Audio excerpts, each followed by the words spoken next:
Already রয়েছে।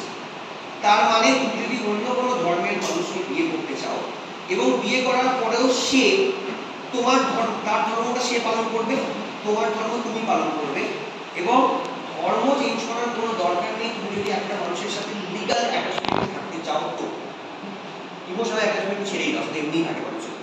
আমি যেটা বলতে চাইছি, তাই জন্য আমাদের যে লিবার্টি অফ থট প্রসেস, অনেকে বলতে পারে যে তাহলে আমি অন্য ধর্মের মানুষকে বিয়ে করবো কি করে? ভারতের আইন সেই ব্যবস্থাও করে রেখেছে, মানে তোমার লিবার্টিতে কোনো হাত পড়বে না। কিন্তু যদি উল্টো দিকের লোক তোমাকে বারবার ফোর্স করতে থাকে, তুমি যদি সত্যি আমাকে ভালোবাসো তো আমাকে তোমার বিয়ে, তুমি ধর্ম চেঞ্জ করে লিখে দাও তুমি আমাকে কত ভালোবাসো, সেটা কিন্তু basically violation of your constitution. এবং এরকম প্রস্তাব অনেক ছেলেপুলে দিয়ে থাকে। তোমরা দেখেছো একটা সিনেমা এসেছিল কেরালা স্টোরিজ। কেরালা স্টোরিজের প্রবলেম হলো আমাদের দেশের মানুষের কনস্টিটিউশনাল অ্যাওয়ারনেস এতই কম, যখন মেয়েটিকে বলা হচ্ছে তোমায় ধর্ম চেঞ্জ করতে হবে, ও তো এখনো বলেনি যে কেন আমি ও মেয়েটা সম্ভবত খ্রিস্টান ছিল, আমি খ্রিস্টান থেকেও তোমাকে বিয়ে করতে পারি। তার কারণটা হলো স্পেশাল ম্যারেজ অ্যাক্ট সম্বন্ধে ওকে জানেন না। PFI, popular front of India, ঠিক আছে, এখন ব্যান হয়ে গেছে। পিএফআই এখন ব্যান হয়ে গেছে। ওটাকে বলে লাভ জিহাদ, যেটা খুব চলে মার্কেট, দেখেছি এখন ভোটের সময় আরো চলবে, ঠিক আছে। যাই হোক, আমি তোমাকে শুভেন্দু অধিকারী কথা বলছি না, কিন্তু প্রবলেম হলো আমি তোমাকে যেটা আইন সেটা বোঝাচ্ছি। আর্টিকেল 25 তোমরা সময় বুঝতে পেরেছো সমস্যা কিছু আছে, যার বড় কারণ সমস্যা আছে বোঝাবো, হ্যালো, ঠিক আছে। চলো এবার আর্টিকেল, আচ্ছা আমার কথা বলো, article 25 is saying about someone's individual liberty, মানে একজন মানুষের নিজের কথা বলছে না, তার কনফারেন্স, তার প্রফেস, তার হবিস, তার প্রফেশন, তার মানে এটা হলো একটা ইন্ডিভিজুয়াল রাইট, ইন্ডিভিজুয়াল ফান্ডামেন্টাল। এবার আমরা নেক্সট আর্টিকেল পড়ব, সেটা হলো আর্টিকেল 26। আর্টিকেল 26 স্পেসিফিক্যালি আমরা রিলিজিয়াস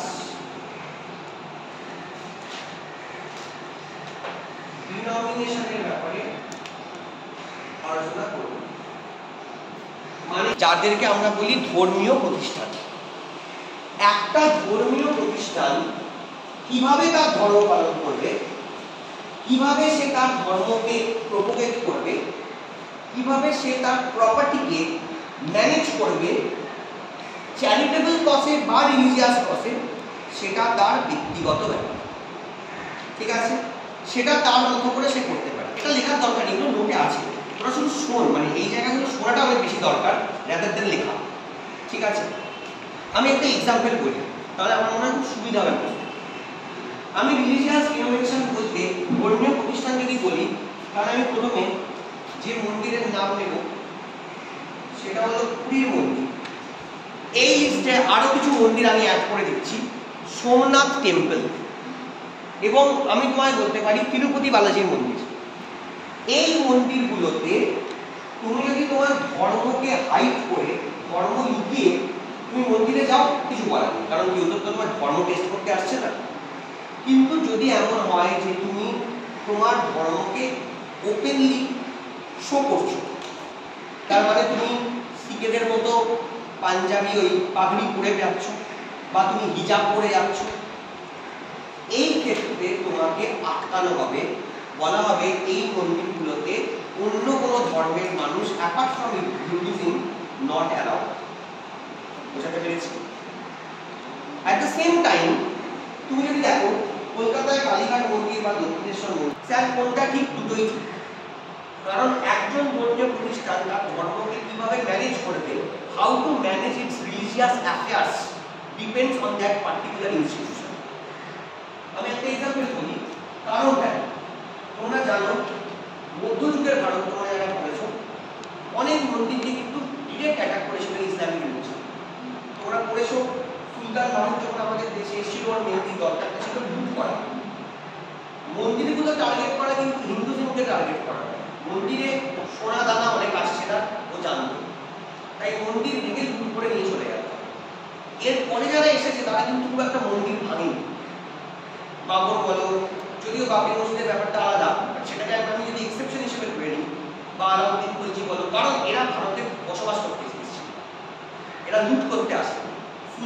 মোহাম্মদের মেন টার্গেটটা ছিল লুট করে চলে যাওয়া।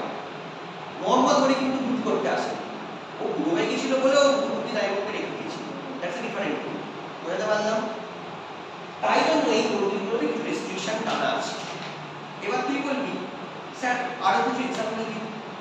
ফর এক্সাম্পল, তুমি যদি মুসলিম ডিনোমিনেশনের ক্ষেত্রে বলি, তুমি যদি কখনো আজমিরে যাও, মঈনুদ্দিন চিশতির দরগা, Ajmer Sharif, every one is allowed, সবাই অ্যালাউড। কিন্তু এমন কিছু কিছু আমাদের মস্ক আছে, মসজিদ আছে, ইভেন আমি ব্যান্ডেল চার্চে পর্যন্ত দেখেছি ক্রিসমাসের দিন অন্য ধর্মের লোকদেরকে অ্যালাউ করা হয় না, বিকজ ইটস এ ক্যাওস। সোজা কথা, তুমি ধর্মীয় জায়গায় গিয়ে লোকে শান্তি চায়, সেখানে গিয়ে তুমি যদি হাঙ্গামা শুরু করে দাও, আর বাঙালি যাওয়া মানে বাঁশি বাজবে, মানে হিন্দু আমাদের লোকজন বলছি আমি, বাঁশি বাজবে, কে দেখবি কেক নিয়ে চলে গেছে, ঠিক আছে, কে দেখবি ওখানে মোবাইলে গান শুনছে, তাতে যেটা হবে অন্য কোনো মানুষের কর্মকাণ্ড করতে অসুবিধা হবে বলে ব্যান্ডেল চার্চ সারা বছর সবার জন্য খোলা, বাট 22 ডিসেম্বর তুমি যদি যাও তুমি দেখবে সেখানে ব্যান্ডেল চার্চ বন্ধ আছে স্পেসিফিক্যালি অন্য ধর্মের মানুষদের জন্য। বুঝতে পারলাম না? তুমি বলবে স্যার এটাই কি নিয়ম, সেটা সম্পূর্ণ ব্যাপার। আমি বেলুড় মঠের স্কুলে পড়াশোনা করেছি। আমাদের এখানে তোরা জানিস বেলুড় মঠের একটা আলাদা কনস্টিটিউশন আছে, ওরা বিশুদ্ধ সিদ্ধান্ত মতো সবকিছু করে। তুই দেখবি যদি কখনো বেলুড় মঠের কোনো আশ্রমে যাস, দেখবি দুর্গাপুজোর টাইমিং এর সাথে লোকাল ক্লাবের টাইমিং মিলবে না, ওরা পুরো অন্য ইকুয়েশনে খেলে। তাহলে আমার বক্তব্য কোনটা ঠিক কোনটা ভুল? দুটোই ঠিক।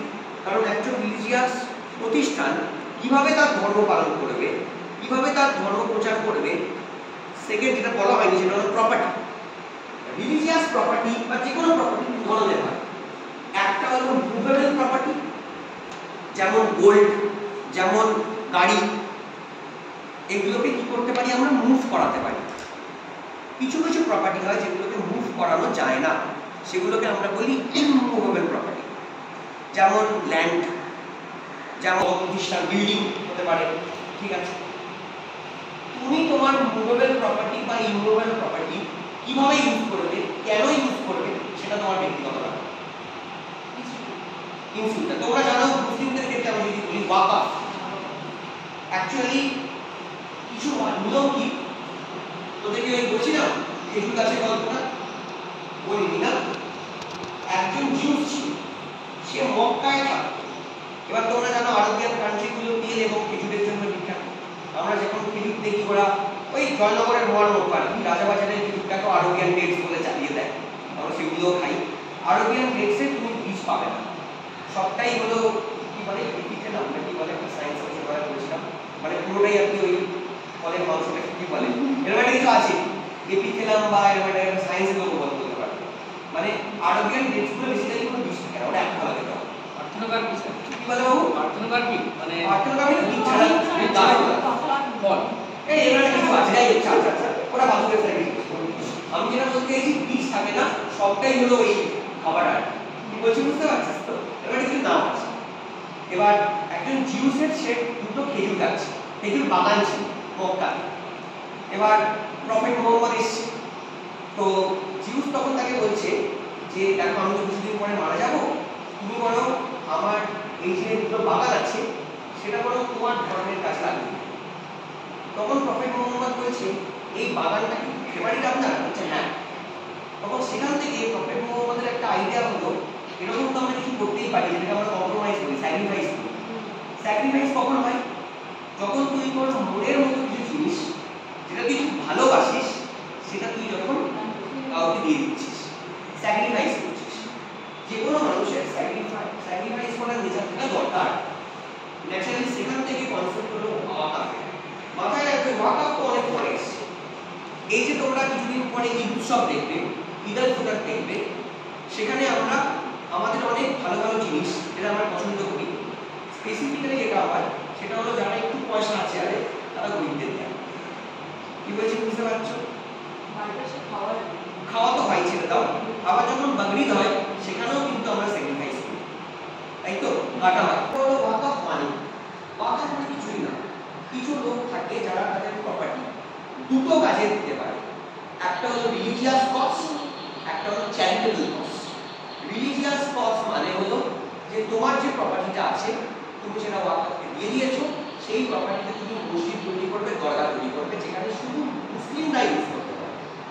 চ্যারিটেবল কজ মানে যেটা অরফানেজের জন্য ইউজ হতে পারে, সেটা হসপিটালের জন্য ইউজ হতে পারে, সেটা স্কুল কলেজের জন্য ইউজ হতে পারে, এন্ড সেটা নন মুসলিমরাও ইউজ করতে পারে, যেটা অনেকে জানে না। আর ওয়াকফের প্রপার্টি এতটাই বেশি, ওরা শুনতে অবাক হবি, আমাদের দেশে সবচেয়ে বেশি প্রপার্টি ডিফেন্সের আছে, তারপর রেলওয়েজের আছে, তারপর ওয়াকফের রয়েছে। তো ন্যাচারালি এত যদি প্রপার্টি থাকে, প্রপার্টি মানে আমাদের চোরের দেশ, তাহলে এনক্রোচমেন্ট খুব স্বাভাবিক ব্যাপার। যেভাবেই হোক আমাকে কিছু লোক থাকবে যারা জবরদখল করতে আসবে, যারা যেভাবেই হোক প্রপার্টিগুলোকে নিয়ে নেবে, সেগুলোকে রিইউজ করবে, লিজে নেবে, সেটাকে মর্টগেজে দিয়ে দিতে পারে ব্যাংকে। তাই জন্য আমরা ওয়াকফ বোর্ড তৈরি করি। কোথায়? রাজ্যগুলোতে। 1954 যখন প্রথম আইন আসে, তাই তো? তারপর আমরা স্টেট ওয়াকফ বোর্ডগুলোকে কন্ট্রোল করার জন্য আমরা 1995 এ যখন আসছে তখন সেন্ট্রাল ওয়াকফ কাউন্সিল তৈরি করেছে, যারা এই ওয়াকফ বোর্ডগুলোকে কন্ট্রোল করে। ঠিক আছে? এইখান থেকে ওই ওয়াকফ রিলেটেড কিছু আইন আসছে। রিসেন্টলি 2024 এ আমরা 1995 এর আইনটা, যেটা কি এখনো চলছিল, সেটাকে আমরা অ্যামেন্ড করেছি। ওয়াকফ বোর্ড অ্যামেন্ডমেন্ট অ্যাক্ট 2024 বিলটা